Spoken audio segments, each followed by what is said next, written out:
One sunny morning, two birds sat on a big tree.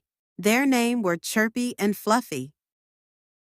Chirpy said, "Look at our forest, it's so green and beautiful."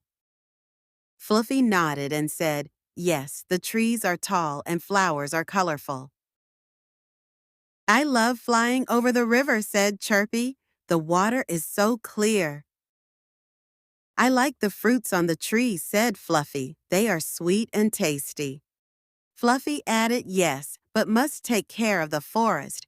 We must not hurt the trees or the animals." Chirpy agreed.